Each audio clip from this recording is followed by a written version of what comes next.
नमस्कार दोस्तों, स्वागत है आपका आज के मुख्य समाचार में, जिसमें सबसे पहली और बड़ी खबर में आपको बताएंगे कि पटना में दहाड़े लालू यादव पीएम मोदी को घेरा। कहा पीएम मोदी हिंदू नहीं है, 2024 में चटाएंगे धूल। दूसरी खबर में जिक्र होगा कि 120 हराओ भाजपा हटाओ। अखिलेश यादव ने बिहार से दिया नारा, बताया कैसे करेंगे मोदी का सामना।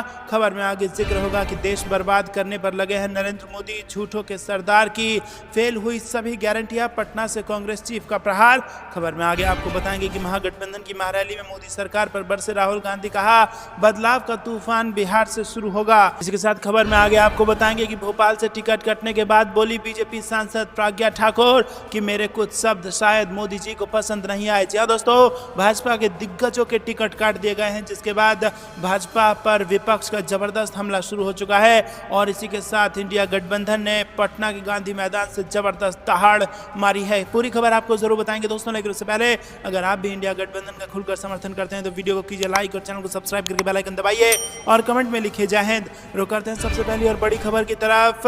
पटना की रैली में जमकर गरजे लालू यादव, कहा पीएम मोदी हिंदू नहीं है। जी हां दोस्तों, पटना के गांधी मैदान में महागठबंधन की बड़ी रैली चल रही है और सरकार से अलग होने के बाद आरजेडी की यह पहली रैली है।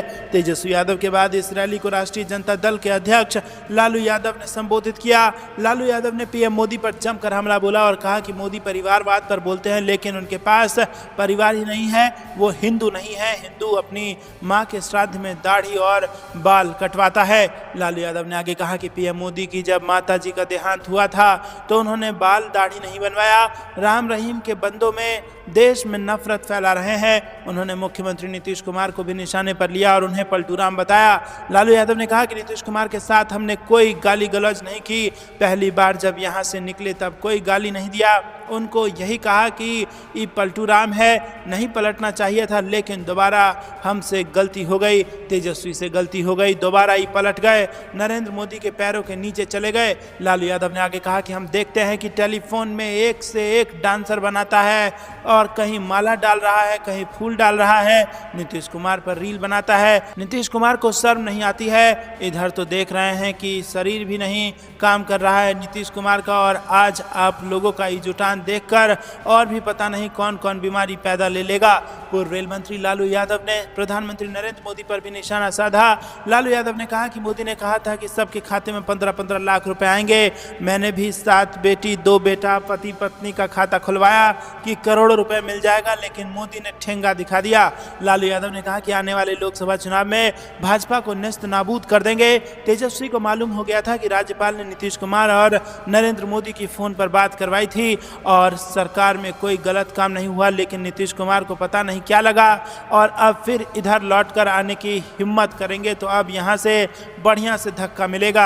लालू यादव ने बेटे तेजस्वी की तारीफ करते हुए कहा कि तेजस्वी यादव चारों तरफ घूम रहा है, बहुत मेहनत कर रहा है। 1990 से पिछड़ा वर्ग को वोट देने का भी अधिकार नहीं था, मैंने उन्हें शक्ति दी। लोगों के पास चापाकल नहीं हुआ करते थे, पिछड़े लोगों को कुएं से पानी नहीं लेने दिया जाता था। अब वही सत्ता के गलियारे में खड़े हैं। बिहार जो चुनता है देश उसी को फॉलो करता है।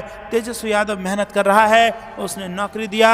मैं उससे रोज पूछता था कि आज कितनों को नौकरी दी। तो दोस्तों, यहाँ पर जमकर दहाड़े हैं लालू यादव। प्रधानमंत्री मोदी समेत नीतीश कुमार सब पर हमला बोला है लालू यादव ने और इतना कहा है कि पीएम मोदी हिंदू नहीं है। आपको क्या कुछ लगता है दोस्तों, कमेंट में जरूर बताइए। वीडियो को लाइक नहीं किया तो लाइक जरूर कीजिएगा। रुक करते हैं अगली ब्रेकिंग न्यूज की तरफ। अखिलेश यादव ने बिहार में दिया नारा, 120 हराओ बीजेपी हटाओ, बताया कैसे करेंगे मोदी का सामना। जी हां दोस्तों, आपको बता दें कि लोकसभा चुनाव को लेकर बीजेपी ने अपने 195 प्रत्याशियों की जो लिस्ट जारी की है, तो वहीं दूसरी ओर इंडिया अलायंस भी चुनावी मूड में आ गया है। बिहार के गांधी मैदान में जन विश्वास रैली के दौरान इंडिया गठबंधन के घटक दलों के नेता जुटे और इसमें समाजवादी पार्टी से लेकर आरजेडी, सीपीएम, कांग्रेस तक के नेता शामिल थे। और इस दौरान अखिलेश यादव ने एक बार फिर प्रधानमंत्री नरेंद्र मोदी पर करारा हमला बोला। अखिलेश यादव ने कहा कि 2024 में संविधान मंथन होगा, जिसमें एक तरफ रक्षक होंगे और दूसरी ओर भक्षक होंगे। अखिलेश यादव ने इस जनविश्वास रैली के दौरान कहा कि एनडीए सरकार पर उन्होंने जमकर वार किया और कहा कि महागठबंधन के जितने कार्यकर्ता गांधी मैदान में हैं उतने बाहर खड़े हैं, बीजेपी को केंद्र से हटाना है। अखिलेश यादव ने कहा कि यूपी में लोकसभा की 80 सीटें हैं, बिहार में 40 सीटें हैं, इन सभी 120 सीटों पर बीजेपी को हराना है तो केंद्र की सत्ता चली जाएगी। बिहार में इस रैली से अखिलेश यादव ने एक बड़ा नारा दिया और कहा कि 120 हटाओ देश बचाओ। अखिलेश यादव ने कहा कहा कि तेजस्वी ने 17 महीने में 3 लाख नौकरी महागठबंधन सरकार के दौरान दी। तेजस्वी यादव सत्ता में रहते तो 10 लाख रोजगार देने का वादा पूरा कर देते। गांधी मैदान की रैली के दौरान अखिलेश यादव ने कहा कि बीजेपी हम लोगों को परिवारवादी पार्टी बताती है। बीजेपी से पूछना चाहता हूं कि किसी परिवार वाले को टिकट नहीं दोगे क्या? परिवार वालों से वोट भी नहीं मांगने जाओगे क्या? इससे पहले बिहार के पूर्व डिप्टी सीएम तेजस्वी यादव ने जनता को संबोधित किया और कहा कि हम बीजेपी के आईटी सेल से डरने वाले नहीं हैं। आरक्षण की सीमा को 75% तक करने का काम हमने किया। बिहार में जो 17 साल में नहीं हो पाया था वो हमने करके दिखाया है। तेजस्वी यादव ने कहा कि बीजेपी गोबर को गाजर का हलवा बनाकर परोसती है।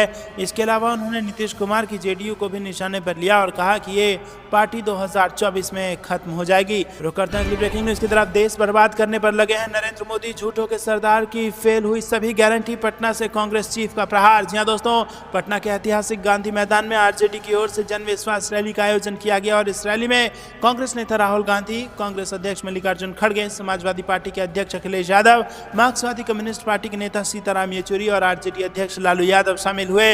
अध्यक्ष मल्लिकार्जुन खड़गे बीजेपी पर चमकर उन्होंने निशाना साधा और कहा कि आज पीएम मोदी देश को बर्बाद करने में लगे हुए हैं।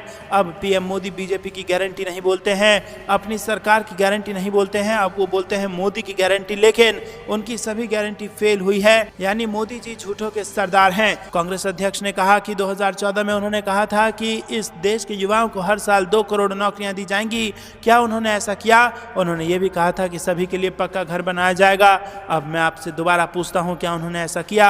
उनकी और उनकी पार्टी की गारंटी केवल इस देश के लोगों को धोखा देने की है। और इस दौरान कांग्रेस अध्यक्ष मल्लिकार्जुन खड़गे ने आरजेडी नेता और बिहार के पूर्व उप मुख्यमंत्री तेजस्वी यादव की तारीफ की और कहा कि तेजस्वी यादव ने जो बोला था वो करके दिखाया है। इंडिया गठबंधन के लोग जो बोलते हैं वो करके दिखाते हैं। पीएम मोदी देश के लोकतंत्र को समाप्त करने का काम कर रहे हैं। पीएम मोदी ईडी सीबीआई से हमको डराने की कोशिश करते हैं, लेकिन हम डरने वाले नहीं हैं। मल्लिकार्जुन खड़गे ने सीएम नीतीश कुमार पर तंज कसते हुए कहा कि तेजस्वी के चाचा बोलते हैं कि मैं थोड़े दिनों के लिए आपसे अलग हुआ था, लेकिन अब आपके साथ ही रहूंगा। अब नीतीश कुमार उनके चरणों में जाकर बैठ गए हैं। मैं तेजस्वी यादव से कहना चाहता हूं कि अब आप उनको अपने साथ कभी मत लेना। रुक करते हैं अगली ब्रेकिंग न्यूज की तरफ। महागठबंधन की महरैली में मोदी सरकार पर बरसे राहुल गांधी का बदलाव का तूफान बिहार से शुरू होगा। जी हां दोस्तों, राहुल गांधी ने आरोप लगाते हुए कहा कि देश के युवाओं और किसानों के साथ अन्याय हो रहा है, उद्योगों पर चुनिंदा लोगों का अधिकार है। राहुल गांधी ने कहा कि देश में विचारधारा की लड़ाई है, बदलाव का तूफान बिहार से ही शुरू होगा। राहुल गांधी ने आरोप लगाते हुए कहा कि केंद्र सरकार ने अमीरों का 16 लाख करोड़ रुपए माफ कर दिया, लेकिन गरीबों पर उनका कोई ध्यान नहीं है। राहुल गांधी ने कहा कि हम लोग आरएसएस और बीजेपी से नहीं डरते हैं। इससे पहले भाकपा माले के राष्ट्रीय महासचिव दीपांकर भट्टाचार्य ने कहा कि नीतीश कुमार के विकास के दावे के नीचे गरीबी का अंधकार है, लोग गरीबी का दंश झेल रहे हैं। महागठबंधन की सरकार बनी तभी वास्तविक विकास हुआ, जातीय गणना हुई, सामाजिक आर्थिक सर्वे हुआ और आरक्षण का विस्तार हुआ, पक्की नौकरी की मुहिम चली। नीतीश कुमार पर हमला बोलते हुए उन्होंने कहा कि किसी एक व्यक्ति के कहीं जाने से कोई फर्क नहीं पड़ने वाला है। बिहार की जनता बदलाव के लिए तैयार है, बिहार और देश को बचाने के लिए जनता तैयार है, हमारी एकता बिहार को बदलेगी। वहीं अपने संबोधन के दौरान सीताराम येचुरी ने कहा कि प्रधानमंत्री नरेंद्र मोदी जी कहते हैं कि यह अमृतकाल है, सच यही है, अच्छे नहीं गलत लोगों के हाथ में अमृतकाल चला गया है। आज की रैली में मोदी को बदलने का संदेश पूरे देश में फैला है। रुक करते हैं अगली ब्रेकिंग न्यूज की तरफ। मेरे कुछ शब्द शायद मोदी जी को पसंद नहीं आए, भोपाल में टिकट कटने के बाद बोली बीजेपी सांसद प्रज्ञा ठाकुर। जी हां दोस्तों, आगामी लोकसभा चुनाव के लिए भाजपा ने उम्मीदवारों की अपनी पहली लिस्ट जारी कर दी है। पार्टी ने 34 सिटिंग सीटों का टिकट काटा है और उसमें मध्य प्रदेश के भोपाल से सांसद प्रज्ञा सिंह ठाकुर भी शामिल हैं और वो अपने विवादित बयानों के लिए जानी जाती हैं। पूछे जाने पर कि उनका टिकट क्यों कटा, उन्होंने कहा कि हो सकता है कि मैंने कुछ ऐसे शब्दों का इस्तेमाल कर लिया हो जो मोदी जी को पसंद नहीं आए। बीजेपी ने शनिवार को 195 उम्मीदवारों की एक लिस्ट जारी की थी। भोपाल सीट से इस बार आलोक शर्मा को टिकट दिया गया है। पार्टी ने मध्य प्रदेश की 29 सीटों में से 24 पर उम्मीदवारों का ऐलान कर दिया है। राज्य के 2 सिटिंग सांसदों भोपाल से प्रज्ञा ठाकुर और गुना से केपी शर्मा का टिकट कटा है और इनकी जगह ज्योतिरादित्य सिंधिया चुनाव लड़ेंगे। वहीं दोस्तों आपको बता दें कि प्रज्ञा ठाकुर ने यह पूछे जाने पर कि आखिर पार्टी ने उन्हें आगामी लोकसभा चुनाव के लिए टिकट क्यों नहीं दिया, उन्होंने कहा कि ये संगठन का निर्णय है, इसमें ये नहीं सोचना चाहिए कि क्यों टिकट काटा, कैसे काटा। मैंने पहले भी टिकट नहीं मांगा था और अब भी नहीं मांगा है। रुक करते हैं अगली ब्रेकिंग न्यूज की तरफ। रांची में ईवीएम से चुनाव कराने के विरोध में लोग सड़कों पर उतरे, किया विरोध प्रदर्शन। जी हां दोस्तों, राजधानी रांची के जयपाल सिंह स्टेडियम से अल्बर्ट एक्का चौक तक ईवीएम हटाओ देश बचाओ के बैनर तले लोगों ने विरोध मार्च निकाला। विरोध मार्च में शामिल लोगों ने भारतीय तिरंगा लेकर एवं ईवीएम का प्रारूप लेकर निकले एवं प्रारूप ईवीएम को अल्बर्ट एक्का चौक के पास जलाया और एक सभा की। ईवीएम हटाओ देश बचाओ बैनर के नेता ने कहा कि हम सब विभिन्न समुदाय के लोग मिलकर ईवीएम से चुनाव कराने के विरोध में हैं, क्योंकि इससे चुनाव में निष्पक्षता नहीं दिखती है और मतदान में कई खामियां भी दिखाई पड़ती हैं। इस कारण हम सब बैलेट पेपर से चुनाव कराने की मांग करते हैं और इस मांग को लेकर आने वाले समय में और भी आंदोलन किया जाएगा ताकि लोकतंत्र का सही इस्तेमाल हो। रुक करते हैं अगली ब्रेकिंग न्यूज की तरफ। पेपर लीक से उत्साह मरता है, हौसले टूटते हैं। आरओ परीक्षा रद्द होने पर विपक्ष ने यूपी सरकार को घेरा। जी हां दोस्तों, उत्तर प्रदेश सरकार ने पेपर लीक की वजह से यूपी समीक्षा अधिकारी और सहायक समीक्षा अधिकारी की भर्ती परीक्षा रद्द करने का निर्देश दे दिया है। अभ्यर्थी परीक्षा के बाद से ही सोशल मीडिया पर पेपर लीक का दावा कर रहे थे और परीक्षा रद्द कर री एग्जाम की मांग को लेकर प्रदर्शन कर रहे थे। इस बीच यूपी पुलिस सिपाही भर्ती परीक्षा के बाद आरओ भर्ती परीक्षा रद्द होने से विपक्ष ने यूपी की योगी सरकार पर सवाल उठाए हैं। यूपी में बीते एक महीने में ही सरकारी भर्ती परीक्षा का दूसरी बार पेपर लीक होने के बाद कांग्रेस नेता प्रियंका गांधी वाड्रा और सपा अध्यक्ष अखिलेश यादव ने योगी सरकार पर निशाना साधा। प्रियंका गांधी वाड्रा ने कहा कि इससे युवाओं का उत्साह मरता है, उनके हौसले टूटते हैं, इसकी भरपाई कौन करेगा। उन्होंने अपने सोशल मीडिया अकाउंट एक्स पर लिखा कि छात्रों के विरोध के बाद उत्तर प्रदेश में आरओ की परीक्षा भी रद्द हो गई है, जिसका कुछ महीनों में रिजल्ट आ जाना था। अब उस परीक्षा की प्रक्रिया फिर से शुरू होगी। जिन युवाओं के साथ ये खिलवाड़ हुआ उन पर और उनके परिवार पर क्या बीत रही होगी। क्या पेपर लीक को उत्तर प्रदेश के युवाओं की नियति बना दिया गया है? आपको क्या कुछ लगता है दोस्तों, कमेंट में जरूर बताइए। वीडियो को अभी तक लाइक नहीं किया तो लाइक जरूर कीजिएगा। रुक करते हैं अगली ब्रेकिंग न्यूज की तरफ। कांग्रेस का तंज भरा सवाल, बीजेपी के जिन सांसदों के टिकट कटे क्या वो नकारा थे? जी हां दोस्तों, कांग्रेस ने भाजपा द्वारा लोकसभा चुनाव के लिए कई वर्तमान सांसदों के स्थान पर दूसरे नेताओं को टिकट दिए जाने के बाद सत्तारूढ़ पार्टी पर कटाक्ष करते हुए कहा कि भाजपा को बताना चाहिए कि क्या ये सांसद नकारा थे। पार्टी के मीडिया विभाग के प्रमुख पवन खेड़ा ने यह भी कहा कि अगर ये सांसद नकारा थे तो भाजपा को जनता पर इन्हें 5 वर्षों के लिए थोपने के लिए माफी मांगनी चाहिए। जी हां दोस्तों, उन्होंने तंज कसते हुए सवाल किया कि क्या यही 400 पार वाली सूची है। भाजपा ने शनिवार को लोकसभा चुनाव के लिए 195 उम्मीदवारों की पहली सूची जारी की, जिसमें प्रधानमंत्री नरेंद्र मोदी, गृह मंत्री अमित शाह और कहीं अन्य केंद्रीय मंत्रियों के नाम हैं। रमेश विधुड़ी, प्रवेश वर्मा, हर्षवर्धन, साध्वी प्रज्ञा ठाकुर और कुछ अन्य सांसद को इस बार उम्मीदवार नहीं बनाया गया है। जी हां दोस्तों, ये कुछ बड़े नाम है और खेड़ा ने एक वीडियो जारी कर कहा कि आज भाजपा के 2 सांसदों गौतम गंभीर और जयंत सिन्हा ने कहा कि वो चुनाव नहीं लड़ना चाहते। कई समझदार लोग अब भाजपा से किनारा करना चाहते हैं। उन्होंने कहा कि भाजपा ने 195 उम्मीदवारों की पहली सूची जारी की, जिसमें कई मौजूदा सांसदों के टिकट काट दिए गए। प्रधानमंत्री जी और भाजपा को इसका जवाब देना चाहिए कि जिन सांसदों के टिकट काटे गए क्या वो सभी नकारा थे। अगर वो नकारा थे तो उसके लिए प्रधानमंत्री और भाजपा को जनता से माफ़ी मांगनी चाहिए कि उन्होंने ऐसे लोगों को 5 साल तक जनता पर थोप दिया। वहीं उन्होंने कटाक्ष किया कि ये बार बार कहा जाता है कि सभी लोग प्रधानमंत्री के नाम से चुनाव जीतते हैं। अगर ऐसा है तो क्या प्रज्ञा ठाकुर प्रधानमंत्री के नाम पर चुनाव नहीं जीत सकती थी? क्या मीनाक्षी लेखी और रमेश विधुड़ी इस बार प्रधानमंत्री के नाम पर चुनाव नहीं जीत पाते? उन्होंने आरोप लगाया कि केंद्रीय गृह राज्य मंत्री अजय मिश्रा टेनी को एक बार फिर से उम्मीदवार बनाए जाने का मतलब यह है कि प्रधानमंत्री और भाजपा को किसानों से नफरत है। रुक करते हैं अगली ब्रेकिंग न्यूज की तरफ। टिकट का ऐलान होते ही बीजेपी के सहयोगियों में बगावत, नीतीश कुमार का साथ छोड़ अलग राह पर जेडीयू नेता। जी हां दोस्तों, बीजेपी के 195 लोकसभा सीटों पर अपने उम्मीदवारों के नाम का ऐलान शनिवार को कर दिया गया है और इसमें पार्टी ने उत्तर प्रदेश की 51 सीटों पर उम्मीदवारों की सूची जारी की है। इस सूची की जारी होने के बाद ही बीजेपी नेतृत्व वाले एनडीए के सहयोगी दलों के नेताओं में बगावत शुरू हो गई है और सबसे पहले सीएम नीतीश कुमार के नेतृत्व वाली जेडीयू में बगावत होते नजर आ रही है। चुनावी लड़ाई के लिए तैयार पार्टी ने चुनाव से लगभग 1 महीने पहले उम्मीदवारों के नामों की घोषणा की ताकि उम्मीदवारों को जमीन पर मतदाताओं से जुड़ने और उन्हें एकजुट करने के लिए अधिक समय मिल सके।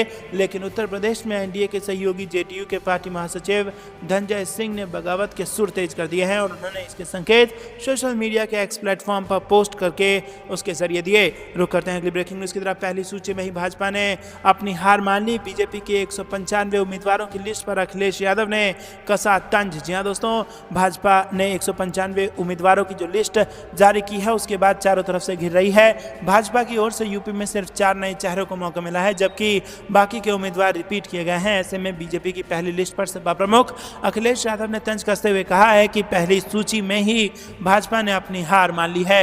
दरअसल भाजपा की तरफ से जारी लिस्ट में उत्तर प्रदेश में 51 उम्मीदवारों में से 4 नए चेहरे मैदान में हैं। ऐसे में बीजेपी की पहली लिस्ट में अखिलेश यादव ने हमला बोलते हुए चुनाव में बोरिया बिस्तर बांधने वाली बात कह दी। अखिलेश यादव ने एक्स पर पोस्ट करते हुए लिखा कि भाजपा की लोकसभा उम्मीदवारों की पहली सूची बता रही है कि प्रथम दृष्टया जिन सीटों पर भाजपा की जीत की थोड़ी सी भी संभावना है, केवल उन 195 सीटों पर ही ये सूची आई है। इसका मतलब साफ है कि बाकी पर भाजपा साफ है। जी हाँ दोस्तों, अखिलेश यादव ने आगे कहा कि पहली सूची में ही भाजपा ने अपनी हार मान ली, क्योंकि वो बगावत के डर से उन लोगों को भी दोबारा उम्मीदवार बना रही है जो अपने अपने संसदीय क्षेत्रों में कई काम नहीं करवाने की वजह से या फिर भ्रष्टाचार में लिप्तता के कारण खुद ही अपने टिकट के लिए कोई उम्मीद नहीं कर रहे थे। जो बोरिया बिस्तर बांधकर निकलना चाहते थे उन्हें दोबारा दबाव बनाकर लड़ने के लिए कहा जा रहा है।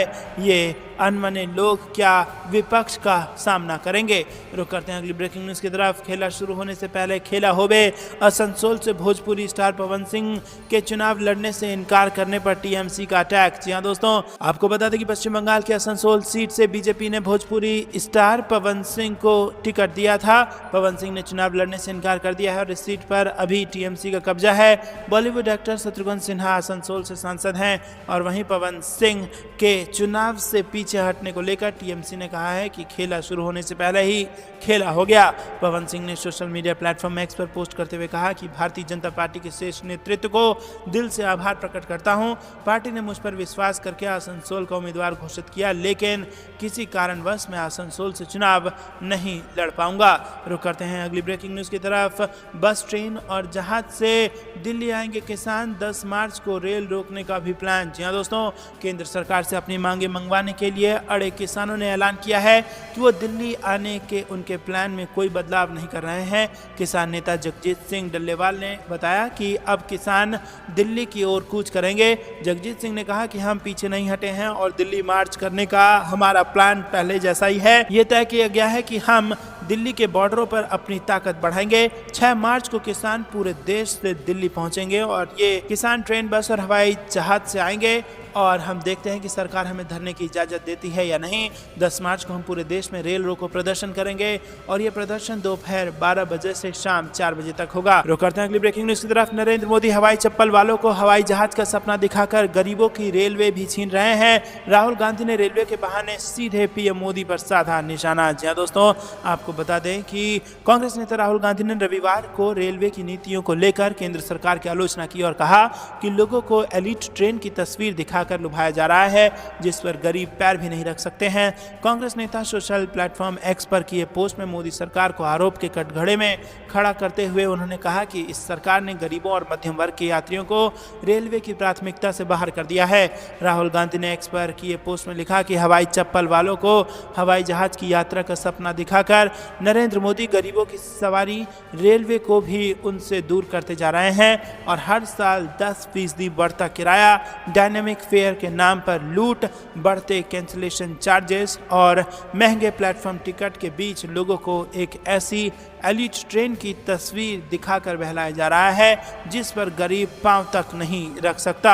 वहीं दोस्तों, आपको बता दें कि उन्होंने ये भी आरोप लगाया कि सरकार ने पिछले 3 वर्षों में वरिष्ठ नागरिकों को दी गई छूट छीनकर उसके जरिए 3700 करोड़ रुपए इकट्ठा किए हैं। और राहुल गांधी ने अपनी उसी पोस्ट में आगे लिखा है कि वरिष्ठ नागरिकों तक से उन्हें मिलने वाली छूट छीनकर पिछले 3 वर्षों में सरकार उनसे 3700 करोड़ रुपए की वसूली कर चुकी है।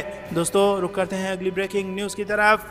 सिंहासन खाली करो, जनता आने लगी है केंद्र सरकार के खिलाफ। पटना में दीपांकर की हुंकार। जी हां दोस्तों, आपको बता दें कि दीपांकर ने केंद्र और राज्य की डबल इंजन सरकार से कहा कि सिंहासन खाली करो, जनता आने लगी है। जन विश्वास रैली को संबोधित करते हुए दीपांकर ने कहा कि पिछले 10 वर्षों में जो पार्टी देश को तबाह और बर्बाद कर रही है उनके नाम में तो जनता है, लेकिन भारतीय जनता पार्टी का जनता से कोई लेना देना नहीं है। उसका अगर किसी चीज से मतलब है तो वो सिर्फ और सिर्फ सत्ता है। सत्ता की लालच और सत्ता का अहंकार उस पार्टी के रग रग में है। उसका एक ही काम है, बुलडोजर के जरिए देश की जनता और देश की अर्थव्यवस्था को रौंद देना। तो दोस्तों, ये थी दिन भर की सारी जरूरी और बड़ी खबरें। अंत तक बने रहने के लिए आप सभी का बहुत बहुत धन्यवाद। जाने से पहले वीडियो को लाइक और चैनल को सब्सक्राइब करके बेल आइकन दबाइए और कमेंट में लिखिए जय हिंद। अंत तक बने रहने के लिए बहुत बहुत धन्यवाद। जय हिंद, जय भारत।